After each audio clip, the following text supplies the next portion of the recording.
Establishment ने परवेज इलाही साहब की सूरत में इमरान खान साहब के साथ कैसे एक जासूस को छोड़ा। रात को वजीर आला परवेज इलाही साहब अपना प्रोटोकॉल छोड़ के कहां पहुंच गए। इमरान खान से छुपकर परवेज इलाही किससे मिले। इमरान खान को पार्टी के अंदर से सख्त मज़ामत का सामना और किन बातों के ऊपर तनकीद का सामना हुआ। बेनज़ीर भुट्टो और इमरान खान के साथ एक जैसा सलूक क्यों किया गया। यासिर शामी की मरहूम डॉक्टर आमिर लियाकत के खिलाफ साजिश का इंकशाफ। आज हम इन पहलुओं के ऊपर आपसे बात करेंगे। अस्सलाम वालेकुम, आप देख रहे हैं गोरखधंधा अबरार कुरैशी, आपसे मुखातिब हूँ। आज के मौज़ूआत में से सबसे पहले बात करेंगे कि किस तरह से इस्टेब्लिशमेंट ने परवेज इलाही साहब की सूरत में जासूस के तौर के ऊपर इमरान खान साहब के साथ उनको छोड़ा। बड़ा अजीब सा लफ्ज़ है कि मैं किसी के लिए जासूस का लफ्ज़ इस्तेमाल करूँ, लेकिन ये रियलिटी है। बाजवा साहब ने परवेज इलाही साहब और मोनस इलाही को कहा कि आप इस तरफ चले जाएं, और चौधरी शुजात साहब के साथ जो लोग थे, जो मेंबरान नेशनल असम्बली थे, उनको पीडीएम की तरफ भेजा। बाकौल मोनस इलाही के कि हमें बाजवा साहब ने इमरान खान साहब की तरफ भेजा था और उन्होंने वज़ीर आला बनाया, और फिर बाकौल परवेज इलाही साहब के बाजवा साहब जो हैं वो हमारे मौसन हैं, वो ठहरे साबिक आर्मी चीफ और मौजूदा आर्मी चीफ जो हाफिज साहब हैं, उनके साथ भी बड़े अच्छे और गहरे मरासम हैं। अब जब इमरान खान साहब ने उस वक्त पंजाब के वज़ीर आला के लिए अपनी पार्टी के अंदर से एक नाम दिया, तो उनको पता चला इस्टेब्लिशमेंट को, तो उन्होंने सोचा कि क्यों ना हम परवेज इलाही साहब जो हैं इन्हीं ही को इमरान खान के साथ भेज दें, और ये माजी में भी हमारे बंदे रहे, हाल में भी हमारे हैं, और यकीनन मुस्तकबिल में भी इन्हीं ही की बातों को मानेंगे और सुनेंगे और समझेंगे और इन्हीं के साथ चलेंगे। फिर वैसे ही हुआ कि परवेज इलाही साहब ने इमरान खान के साथ चलने के बजाय अपनी ही बातों से नाराफ़ किया और इमरान खान साहब की बातों को ना माना, और इनके सियासी चाल चलन ने साबित किया कि परवेज इलाही साहब आज भी इस्टेब्लिशमेंट के बंदे हैं, कल भी थे और मुस्तकबिल करीब में भी होंगे। यही वजह है कि रात को भी उन्हें डी नोटिफाई नहीं किया गया। क्यों? वो करंट इस्टेब्लिशमेंट के 20 हाथ हैं और इस्टेब्लिशमेंट इनके साथ कभी भी नाइंसाफ़ी नहीं करेगी। क्यों? कि वो अपने लोगों का दिफा करते हैं, वो अपने लोगों के मुहाफ़िज़ हैं, वो अपने लोगों को सियासत के अंदर नुकसान नहीं फ़वाइद पहुंचाते हैं। प्रोटोकॉल को छोड़ के परवेज इलाही साहब जो हैं वो कहाँ पहुंच गए? बिल्कुल जी, कहाँ पहुंच के किसी से मिलने के लिए गए, उन्होंने किसी से मुलाकात करनी थी, अपने प्रोटोकॉल को छोड़ा और एक प्राइवेट गाड़ी में जाके बैठे और तकरीबन घंटों उनके साथ मुलाकात की, बातचीत हुई। अब इमरान खान से चुप कर परवेज इलाही प्रोटोकॉल को छोड़ के किससे मिले होंगे, ये भी आपको बताते हैं। परवेज इलाही साहब इस्टेब्लिशमेंट के नुमाइंदे जो पिछले 10 दिनों से नहीं, कई हफ्तों से लाहौर के अंदर मौजूद हैं, वो इस्टेब्लिशमेंट के नुमाइंदों से परवेज इलाही साहब मिले, और उससे पहले भी बताया था कि वो मोनस इलाही 12 मरतबा लाहौर से खुसूसी जहाज़ के अंदर इस्लामाबाद पिंडी में जाके मुलाकातें करते रहे, और उन्हीं की सोच को सुनने के बाद, समझने के बाद उनकी बातों के ऊपर अब तक अमल कर रहे हैं और आगे भी अमल करते रहेंगे। अब इमरान खान साहब परवेज इलाही साहब के साथ सीट एडजस्टमेंट चाहते थे, बिल्कुल ऐसे था। फिर पाकिस्तान तहरीक इंसाफ के जो डेलीगेशन थे वो भी मिले जाके परवेज इलाही साहब से, और सीट एडजस्टमेंट जो कही जा रही है वो 20 से 25 सीटों के ऊपर होगी। मगर ये सारा किस्सा कहानी जो कुछ आप देखते हैं, ये सामने चीज़ें नज़र आती हैं, लेकिन अंदरूने खाना कुछ और है। आसिफ ज़रदारी साहब ने कहा जी कि मेरे जो हमजा शहबाज हैं मेरे बेटों जैसे हैं, जैसे मैं बिलावल को देखता हूँ। इन बातों का भी एक असर है।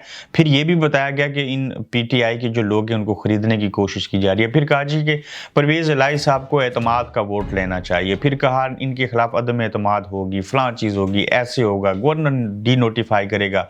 फिर इन्होंने एक ख़त लिखा जी सदर पाकिस्तान को। ये जो ख़त था, ये सारी चीज़ें थी। परवेज इलाही साहब को ना नून लीग बुरा कहती है, ना पीपल्स पार्टी उनको बुरा समझती है, ना ही उनके इस वक्त किसी के साथ भी मरासम ख़राब नहीं है। वो इस गोल दायरे में सबको राज़ी रखे हुए हैं, लेकिन वो किसके इशारों के ऊपर काम करते थे और काम करते हैं? इस्टेब्लिशमेंट के ऊपर, और इस्टेब्लिशमेंट ही उन्हीं से काम लेगी। और देखना ये होगा कि अपने बंदे को इस्टेब्लिशमेंट कैसे बचाती है, किस तरह से वो वज़ीर आला बरकरार रहते हैं, या क्या चीज़ें होती हैं। हो सकता है कि इसका फैसला ये हो जाए जी कि यही वज़ीर आला रहेंगे और डी नोटिफाई करने की ज़रूरत नहीं है, गवर्नर आज भी नहीं लगना चाहिए। वैसे भी अदम एतमाद का मोशन आ गया है, उसको कोई कानूनी और پیچیدگیاں پیدا کر کے عدالت میں کیس چلا جائے اور ویسے بھی 3-4 مہینے کیس چلے اور یہ اسمبلیاں نہ ٹوٹیں اور اس طرح سے سانپ بھی مر جائے گا اور لاٹھی بھی بچ جائے گی۔ عمران خان کو پارٹی کے اندر سے آج بھی انہوں نے ایک میٹنگ بلائی اور اس سے قبل بھی جو لوگ ملتے رہے گزشتہ روز یا اس سے پہلے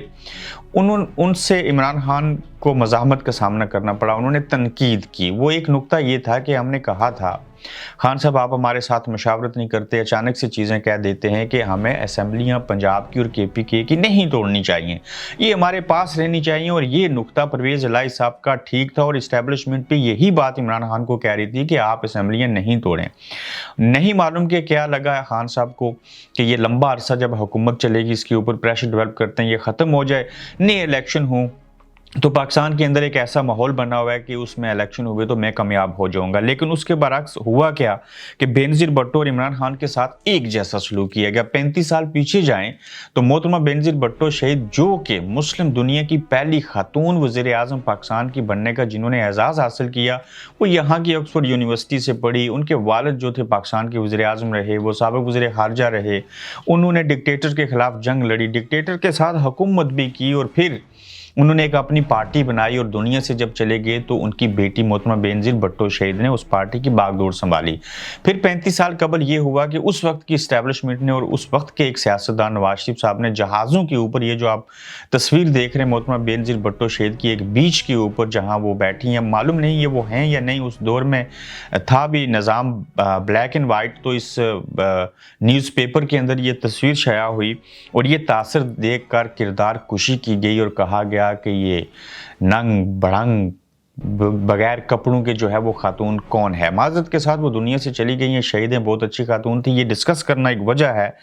تو ان کی بھی اس طرح سے کردار کشی کی، اور یہی سیاستدان جو تھے دوسرے سیاستدانوں کی ایک عورت کی کردار کشی کرتے رہے، اور جہازوں سے نیچے ان کے یہ لیفلٹ جو تھے وہ تراشے جو تھے نہ صرف پھینکے گئے بلکہ اخباروں کے اندر اس طرح کی تصویر شائع کر کے ان کو اذیت دی گئی، ان کی کردار کشی کی گئی۔ اور آج پھر سے دیکھا جائے تو عمران خان بھی اسی دباؤ کا، اسی سازش کا شکار ہیں، اور ان کی پہلے آڈیو آئی، اب سنا کہ کوئی ویڈیو بھی آ گیا، میں نے تو دیکھی کوئی نہیں، لیکن خان صاحب کے حوالے سے جب ہم نے آج سے کچھ عرصہ پہلے یہ وہ الفاظ بتانے لگا ہوں جو خان صاحب خود سے بھی کہہ چکے ہیں کہ میں دین کی طرف بعد میں آیا۔ ہم نے ایک سٹوری کی، ہم نے عمران خان صاحب کا فوٹو، نواز شریف صاحب کی ایک تصویر اور ایک بلاول بھٹو کی 3 تصویریں لے کے انگریزوں کے پاس کی، اس میں خاتون تھی، اس میں مرد بھی تھے، ان سے پوچھا کہ آپ ان تینوں میں سے کس کو جانتی ہیں؟ تب الیکشن ہونے والے تھے اور پرائم منسٹر کے والے سے پوچھ رہے تھے کہ ان کو آپ جانتے ہیں یا نہیں جانتے، اور ان میں سے کس کو پاکستان کا وزیر اعظم بننا چاہیے؟ ان میں سے 95% لوگوں نے کہا کہ ہم عمران خان کو جانتے ہیں، 2% لوگوں نے کہا بلاول کو جانتے ہیں، کوئی 1% ہوئے ہوں گے جو کہتے تھے نواز شریف صاحب کو جانتے ہیں۔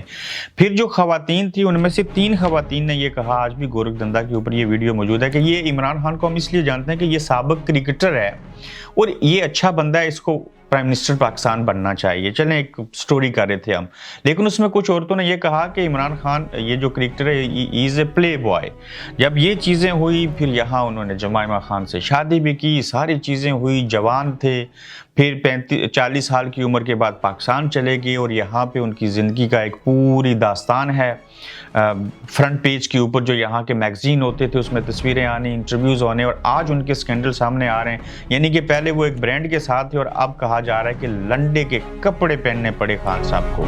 اور پاکستان کے اندر ایک صحافی خاتون پھر جو ان کی پارٹی کے ساتھ بھی رہی، اس کے ساتھ ان کی آڈیو لیک ہوئی، اب ان کی ویڈیو لیک کریں گے، وہ سچ تھا، سچ ہے، جھوٹ تھا یا جھوٹ ہے، لیکن ہر بندے کی ایک ذاتی زندگی ہوتی ہے، ہر بندے کا ماضی ہے، ہر بندے کی نجی زندگی، اور اس نجی زندگی کو وجہ بنا کے کسی سیاستدان کو، کسی صحافی، کسی عام آدمی کو جو ہے وہ ایسے نہیں کرنا چاہیے۔ یقین جانیے کہ بعض اداروں کے لوگوں کے بارے میں کہے گئے الفاظ اگر میڈیا کی زینت بنا دیے جائیں تو آپ کے رونگٹے کھڑے ہو جائیں گے، لیکن ایسا نہیں کرنا چاہیے۔ کچھ چیزوں کے لیے انسان جو ہے وہ جواب دہ قبر میں ہے، اس کی جواب دہی جو ہے وہ پارلیمنٹ کے اندر، یہ عدالتوں کے اندر، اور وہاں پہ نہیں ہے۔ تو دیکھتے ہیں اس وقت کی اسٹیبلشمنٹ نے بینظیر بھٹو شہید کے خلاف کیا کیا تھا، اور آج کی جو قیادت ہے وہ کیا کرنے جا رہی ہے، اور کیا ان چیزوں کا اثر کوئی ہے جو عوام کے اوپر پڑے گا اور عمران خان کی پاپولیرٹی کم ہوگی۔ یہ ڈیپینڈ کرتا ہے پاکستان کے عوام کے ساتھ، اور آج بھی یہ کہنا ہے، یہ ماننا ہے، یہ حقیقت ہے کہ عوام جو ہیں وہ عمران خان کو باقی تمام لوگوں سے بہتر سمجھتے ہیں، لیکن اس بہتری کو खराबी में कैसे बदलना है उसके लिए क्वेश्चन जारी हैं। यासिर शामी ने, मैंने क्यों कहा कि मरहूम डॉक्टर आमर लियाकत जो है उनके खिलाफ साजिश का इंकशाफ हुआ। जो दानिया शाह हैं, डॉक्टर आमर लियाकत साहब की तीसरी एहलिया, वो इस वक्त अरेस्ट हैं। FIA ने उनको पकड़ा था और जब वो पकड़ी गई तो एक जगह पे परफ्यूम ले रही थी, शॉपिंग कर रही थी, वहाँ से उन्होंने अचानक से गिरफ्तार कर लिया।